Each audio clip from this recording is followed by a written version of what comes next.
Welcome to Gazal civil service academy. আমি Kajal sir. আসলে West Bengal government খুব তাড়াতাড়ি একটা নোটিফিকেশান দিয়ে দিয়েছে যে আগামী কয়েক মাসের মধ্যেই হয়তো আপার প্রাইমারি টেট হবে। তো সেই টেটে আমি সিডিপিটা পড়াবো, চাইল্ড ডেভেলপমেন্ট পেডাগজিটা।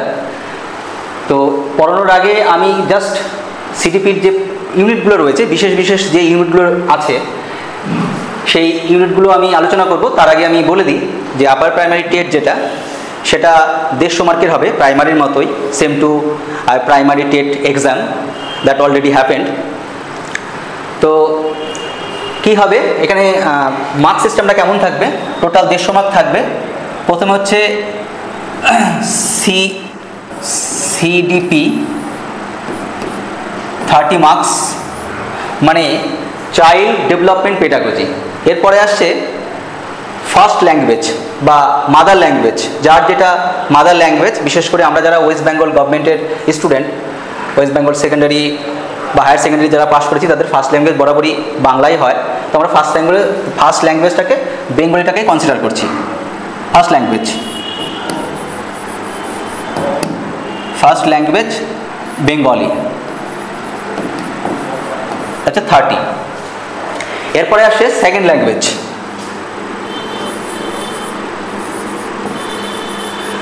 ল্যাঙ্গুয়েজ, ইংলিশ, এটাও 30। তো এই যে জায়গাটা, এই পোর্শনটা সবার জন্যই কমন। যারা সায়েন্সের স্টুডেন্ট তারাও এই পার্টটা পড়বে, আর যারা আর্টসের স্টুডেন্ট তারাও এই পার্টটা পড়বে। তার মানে এই পার্টটা সবার জন্যই কমন। এবার বিশেষ পার্থক্যটা কোথায় সায়েন্স এবং আর্টসের মধ্যে? পার্থক্য হচ্ছে যারা সায়েন্সের স্টুডেন্ট তারা পড়বে ম্যাথমেটিক্স, আর হচ্ছে সায়েন্সের যে আদার্স সাবজেক্টগুলো রয়েছে, বায়োলজি, কেমিস্ট্রি, ফিজিক্স, এই সমস্ত সাবজেক্ট যাদের যেগুলো রয়েছে সেগুলো সায়েন্সের স্টুডেন্টদের জন্য অ্যাপ্লিকেবল। আর যারা আমরা সোশ্যাল সায়েন্সের স্টুডেন্ট তারা পড়বো হচ্ছে সোশ্যাল স্টাডিজ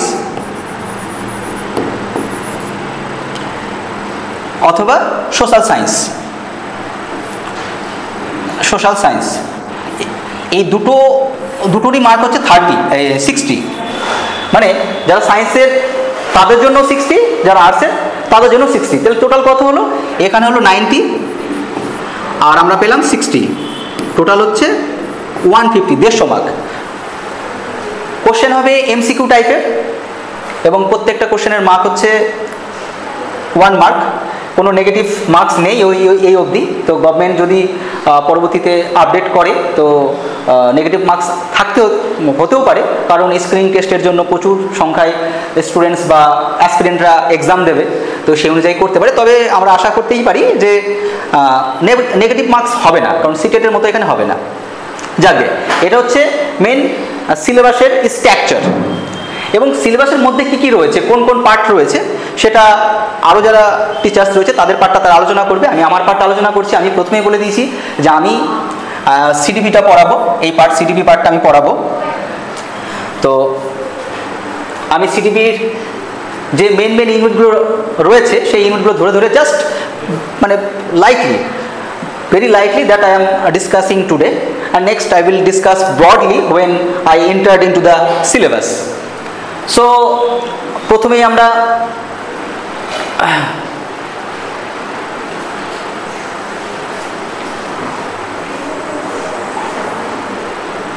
সিলেবাসটা একবার দেখে নিই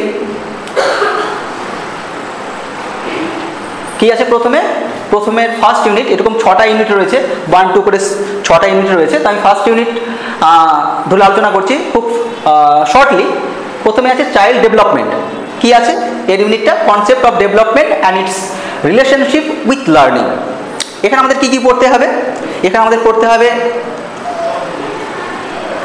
গ্রোথ, পড়তে হবে আমাদের ডেভেলপমেন্ট, কারণ এখানে গ্রোথের কথা বলা হয়নি, বাট ডেভেলপমেন্ট যখনই আমরা আলোচনা করব তখন অটোমেটিক্যালি আমাদের গ্রোথটা আলোচনা করতেই হবে, কারণ আমাদের ডিসকাশিংটাই হচ্ছে চাইল্ড ডেভেলপমেন্ট বা হিউম্যান চাইল্ড নিয়ে। তো তার গ্রোথ না হলে ডেভেলপমেন্ট আমরা আলোচনা করতেই পারি না। তো তাই প্রথমেই রয়েছে ডেভেলপমেন্ট, তার সঙ্গে সঙ্গে আমরা আলোচনা করব গ্রোথ। এবার এই গ্রোথ অ্যান্ড ডেভেলপমেন্ট আলোচনা করতে গেলে আমাদের কোন কোন বিষয়গুলোকে হাইলাইট করতে হবে, সেটা হচ্ছে meaning and principles of the growth and development. তারপর হচ্ছে relationship between development and learning, লার্নিংয়ের সাথে এই ডেভেলপমেন্টের কী রিলেশন রয়েছে, মডার্ন এই যে ট্রেন্ড, মডার্ন এডুকেশন, মডার্ন এই যে বিভিন্ন রকমের যে নিউ পলিসিসগুলো আসছে, সেই পলিসি ওরিয়েন্টেড হয়ে কীভাবে আমরা কারিকুলামকে, আমাদের সিলেবাসকে আপডেট করব। তাই বলছে relationship with development and learning, লার্নিংয়ের সাথে কী সম্পর্ক। তারপর আছে স্টেজেস অফ দ্য ডেভেলপমেন্ট। আমরা জানি যে ডেভেলপমেন্ট একটা নির্দিষ্ট গতি মেনে হয়, একটা সিকুয়েন্সিয়াল বা সিকুয়েন্সিকে মেনটেন করে চলে। তো কোন কোন লেভেলে একটা শিশুর কীরকম পর্যায়ে ডেভেলপমেন্ট হয় বা হবে সেটা আমরা আলোচনা করব। তারপর আছে influence of the heredity and environment on development. আমরা জানি যে হেরিডিটি অ্যান্ড এডুকেশান, তারপরে এনভায়রনমেন্ট, এরা খুবই প্রভাব বিস্তার করে আমাদের প্রপার মানে ডেভেলপমেন্ট হতে গেলে। Development is a bigger concept, that means holistic all round development, that is called development. তো এই ডেভেলপমেন্ট যেহেতু একটা ব্রড কনসেপ্ট, তো এর জন্য আমাদের এই বিষয়গুলো আলোচনা করতে হবে। তারপর রয়েছে socialisation process, individual differences, concept of intelligence, language etcetera. তারপরে আমরা দেখে নেব সেকেন্ড ইউনিট রয়েছে theories of the learning and cognitive development. মানে যখনই আমরা গ্রোথ অ্যান্ড ডেভেলপমেন্ট নিয়ে আলোচনা করব, তারপরে আমাদের ঢুকে যেতে হবে বিভিন্ন সাইকোলজিস্ট বিভিন্ন সময় যে ডেভেলপমেন্টাল যে থিওরিগুলো দিয়েছেন সেগুলো নিয়ে আলোচনা করব, মানে সেগুলো আলোচনা করতে হবে। কারণ এই ডেভেলপমেন্টাল স্টেজে একটা চাইল্ডের কী কী চেঞ্জেসগুলো আসে, কী কী পরিবর্তনগুলো আসে, সেগুলোকে যদি আমরা জানতে চাই তাহলে আমাদের বিভিন্ন থিওরিজগুলো অবশ্যই করতে হবে। প্রথমে আমরা যে পিয়াজের কগনিটিভ ডেভেলপমেন্ট থিওরি আমরা সবাই জানি, আমরা যারা 11-12 এডুকেশন পড়েছি বা গ্র্যাজুয়েশনে যারা এডুকেশন পড়েছি তারা বরাবরই জানি। প্রথমে আমরা এই ডেভেলপমেন্ট কগনিটিভ ডেভেলপমেন্ট থিওরি নিয়ে আলোচনা করব। নেক্সট অনেক আরও রয়েছে লেভ ভাইগরস্কি, তারপর রয়েছে এরিকসন, বিএফ স্কিনার, বান্ডুরা, এরকম অনেকগুলো ডেভেলপমেন্টাল থিওরি রয়েছে, সেগুলো আমরা আলোচনা করব ওয়ান বাই ওয়ান। নেক্সট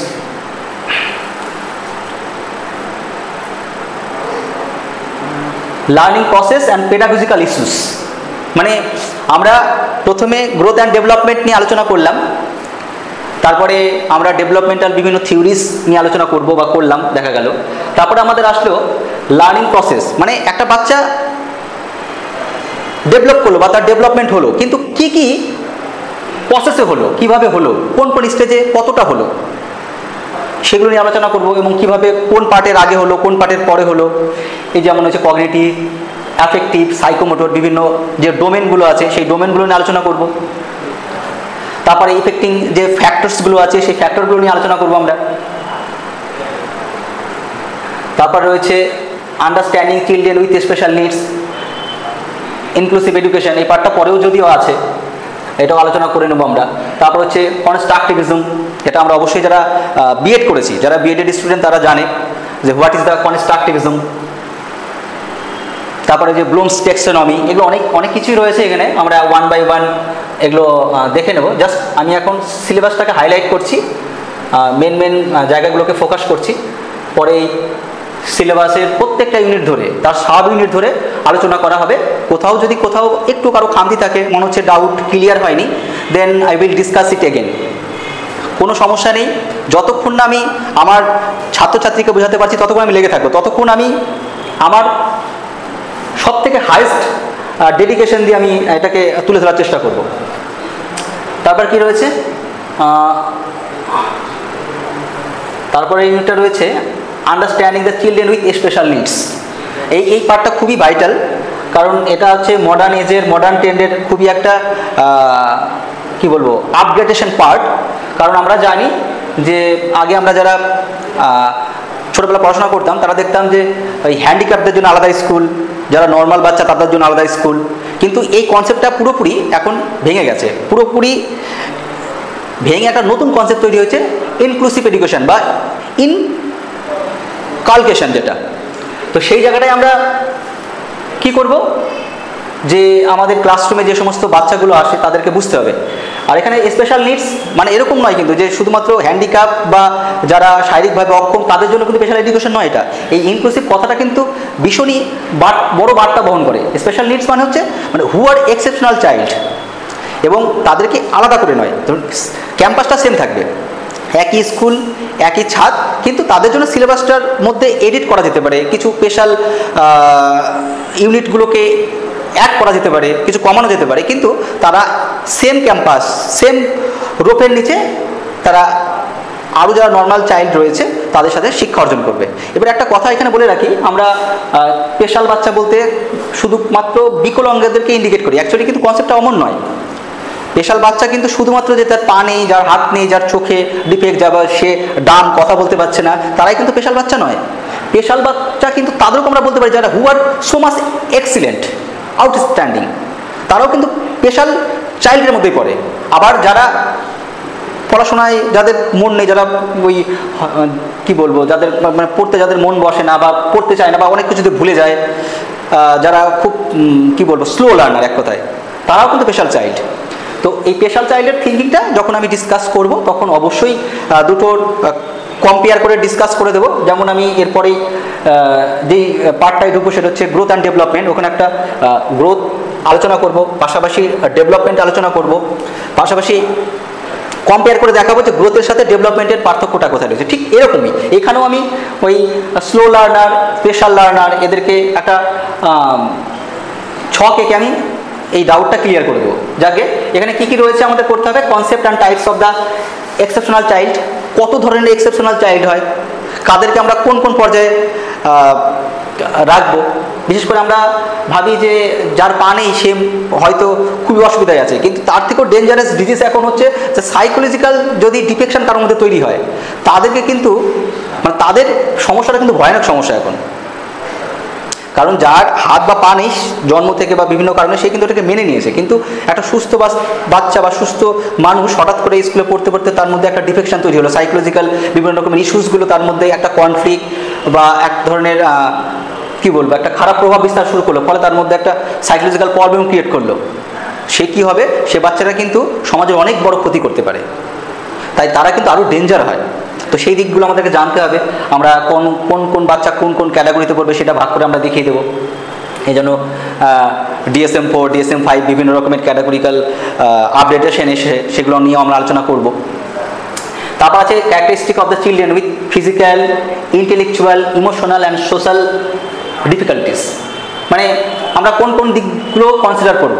এই যেখানে বলে দিয়েছি, প্রথমেই আমি বললাম যে শুধুমাত্র হাত নেই পা নেই তাদেরকে কিন্তু আমরা স্পেশাল চাইল্ড বলি না। যেমন এখানে বলছে ক্যারেক্টারিস্টিক্স, কোন কোন ক্যারেক্টারিস্টিক্স সে নিরিখে আমরা বলবো যেটা স্পেশাল চাইল্ড।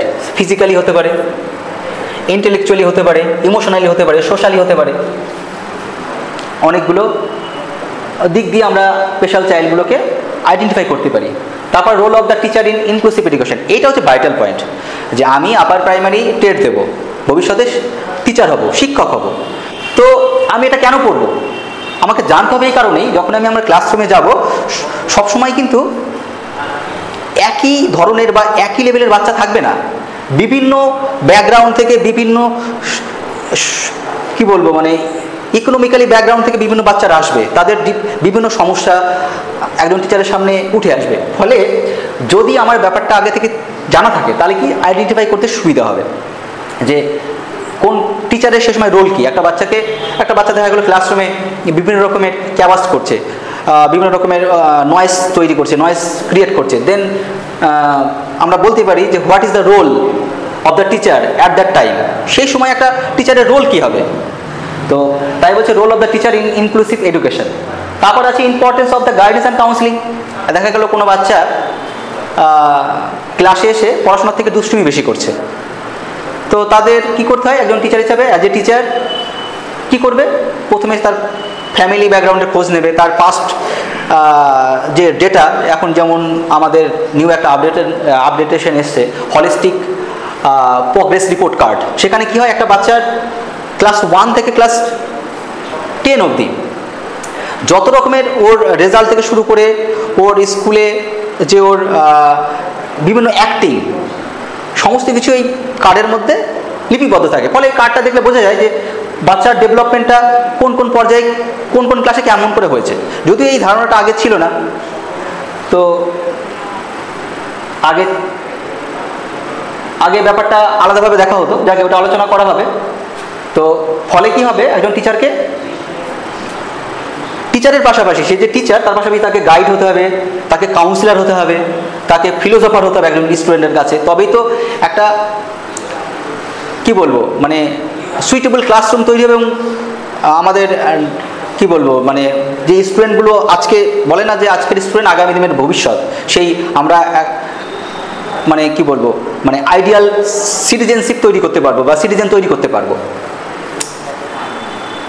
বারবার এই কথাটা কেন বলছি, কারণ একজন টিচারের কিন্তু অনেক বড় ভূমিকা এই দেশের অগ্রগতির ক্ষেত্রে। আমার তো ব্যক্তিগতভাবে মনে হয় একজন টিচারের রোল সব থেকে বেশি, কারণ একজন টিচারই পারে একটা বাচ্চাকে এমনভাবে তৈরি করতে যে যার নিরিখে একটা দেশ বদলে যেতে পারে। তো আমাদেরকে বা আমরা যারা টিচার বা শিক্ষক যারা বিভিন্ন স্কুলে পড়াই, তো তাদেরকে কিন্তু এই দায়িত্বটা নিতেই হবে বা নিতে হয় অটোমেটিক্যালি। তারপর রয়েছে techniques for addressing learning difficulties. কী কী টেকনিক্স রয়েছে সেই টেকনিক্সগুলো আমরা জানবো। তারপরে 5 নম্বরে রয়েছে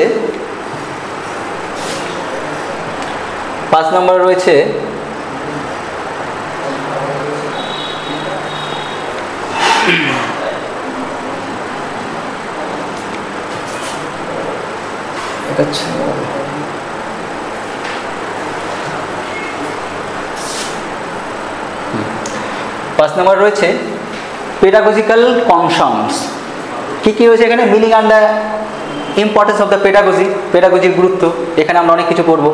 পেডাগজি আমাদের শুধু পেডাগজি কিন্তু শুধু মানে পেডাগজি এটা একটা শিশু মনস্তত্ত্ব, কিন্তু পেডাগজিকে সেমভাবে অন্যভাবে পেডাগজি আছে, অ্যান্ডাগজি আছে, হিটোগজি, অনেক কিছু আছে। এগুলো সব কিছুই আমরা আলোচনা করব যখন আমরা পেডাগজি আলোচনা করব। কী বলছে এখানে? মিনিং বললাম, তারপর হচ্ছে approach to the teaching and learning. এখানে কি রয়েছে? Inductive, deductive, heuristic, problem solving, discovering, এই সব কিছুই রয়েছে। তারপরে আছে teaching learning materials, meaning preparation কী করে বানাতে হবে। বিএড যারা করেছে বা যারা ডিএলএড করেছে তাদেরকে অবশ্যই লেসন প্ল্যান বানাতে হয়েছে। তো সেই অনুযায়ী কী করে আমরা সেই টিএলএমগুলোকে ডেভেলপ করবো সেগুলো আমরা এখানে করে নেব। এই যেখানে রয়েছে lesson planning and the classroom management, কী করে করতে হয়। Importance of the motivation, interest and participation in teaching, role of the teacher as facilitator, motivator and the guide. আগেই বললাম যে teacher not only a teacher, he is also a guide, friend and philosopher to the students. কারণ একটা টিচারের কিন্তু অনেক রকমের role play করতে হয় অ্যাকর্ডিং টু দ্য সিচুয়েশন। ওই জন্যই দেখা যায় একটা এজের পরে একটা স্টুডেন্ট বা একটা শিশু বাড়িতে বাবা মায়ের থেকেও বেশি কিন্তু ফলো করে একজন টিচারকে। অতএব টিচারের ক্যারেক্টার, টিচারের লাইফস্টাইলটা এমন হওয়া উচিত যাতে একটা বাচ্চা তাকে অনুসরণ করে এবং সে বড় কিছু বা ভালো কিছু হয়। তারপরে 6 ইউনিট কি বলেছে? Educational implications of the child development. অবশ্যই আমরা যা করলাম এতক্ষণ সব কিছুর উদ্দেশ্য হচ্ছে একটাই, how to develop our society, how to develop our country. That is the main and the ultimate aim of education. তো এই জায়গাটা কি বলছে? Educational implications of the child development. আমরা বাচ্চাকে মডার্ন যে ট্রেন্ডগুলো রয়েছে, সাইকোলজিক্যাল যে কি বলবো যে থিওরিজগুলো রয়েছে, অ্যাপ্লিকেশনগুলো রয়েছে, সেগুলো ব্যবহার করে কতটা একটা বাচ্চাকে আরও ভালো শেখাতে পারি, ভালো পড়াতে পারি, ভালো কিছু দিতে পারি। অ্যাকচুয়ালি আমরা জানি যে যদি আমরা মিডিয়েভাল অথবা আরও ওল্ড এজের এডুকেশনে চলে যাই, সেখানে দেখা গেছে যে এডুকেশনটা ছিল টিচার সেন্ট্রিক, কিন্তু nowadays the education fully converted into child centric approach. তো আমাদেরকে আমি কি চাই সেটা ভেবে পড়ালে কিন্তু হবে না, আমি কি চাই সেটা দেখে পড়ালে হবে না। একটা বাচ্চা কি চাই অবশ্যই তার আমি বলছি যে এডুকেশন সবসময় কিন্তু পজিটিভ যে ইন্ডিকেটার্সগুলো রয়েছে সেগুলোকেই কিন্তু হাইলাইট করে, নেগেটিভ এডুকেশনের কোনো জায়গা নেই এখানে। তাই বলছি পজিটিভ যে চেঞ্জেসগুলো আসবে সেগুলো আমরা এডুকেশনের ক্ষেত্রে ডেভেলপমেন্ট ধরি বা সেগুলোকে আমরা প্রগ্রেস ধরি। তো